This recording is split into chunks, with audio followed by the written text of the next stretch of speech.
Alors, voilà la dernière partie de notre leçon, la résolution du problème.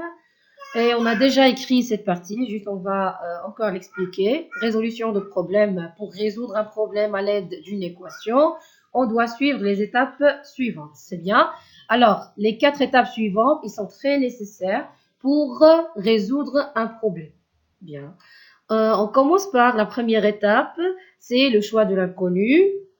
La deuxième, c'est la mise en équation, résolution de l'équation, vérification, interprétation, et tout ça, il est expliqué dans la vidéo que j'ai envoyée. Et voilà, maintenant on va voir un exemple. Celui-là, la somme d'un nombre entier x et son double égale à 27. Voilà, vous devez taper espace, taper une touche. Voilà. Pour notre exemple, la somme d'un nombre entier x et son double égale à 27, c'est-à-dire on doit choisir en premier l'inconnu. Ici, l'inconnu, c'est très clair parce que soit un nombre entier x. Alors, l'inconnu, c'est le nombre entier qu'on cherche. Voilà, soit x, le nombre entier qu'on cherche. Et aussi, taper espace, vous allez trouver alors son double est 2x.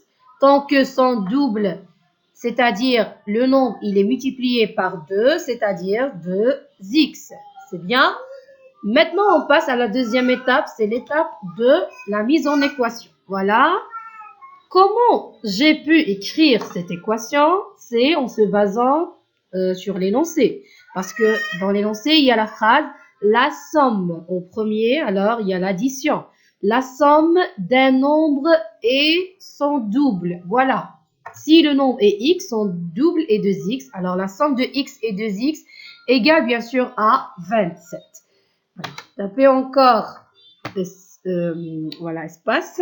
Maintenant, on passe à la résoudre. Comment on peut résoudre cette équation? Bien sûr, comme on résout toutes les équations. Voilà, x plus 2x égale à 3x. Dans la maison de x, il y a 3x. Dans la maison des nombres, il y a 27. C'est très bien. Alors, pour se débarrasser de ce 3, qu'est-ce qu'on doit faire? On doit diviser, bien sûr, par 3. 3x divisé par 3, il nous donne x. 27 divisé par 3, il nous donne 9. Et c'est terminé la résolution. On a trouvé la valeur de x. C'est bien. Alors maintenant, la vérification, l'interprétation. Vous devez taper l'espace. C'est quoi la vérification? On a déjà vu que vérifier, c'est-à-dire s'assurer du résultat qu'on a trouvé. Alors, je vais remplacer x par le nombre que j'ai trouvé. Et je vais voir, est-ce qu'il va me donner le nombre 27? Est-ce qu'il va me donner deux quantités égaux, deux expressions équivalentes? Voilà, 9 plus 2 fois 9, c'est 9 plus 18 plutôt, égale à 27. Alors, c'est correct, c'est bien. Maintenant, on écrit la phrase pour répondre aux questions. Alors, le nombre entier qu'on cherche est le nombre 9. C'est très bien. Alors, vous devez faire cet exercice d'application. Voilà, vous allez, cet exercice d'application. Ali a acheté 2 stylos et 3 cahiers à 12 dirhams. Sachant que le prix d'un cahier est le double du prix d'un stylo, déterminez le prix du stylo et le prix du cahier. Alors, je vais vous laisser le temps pour faire cet exercice.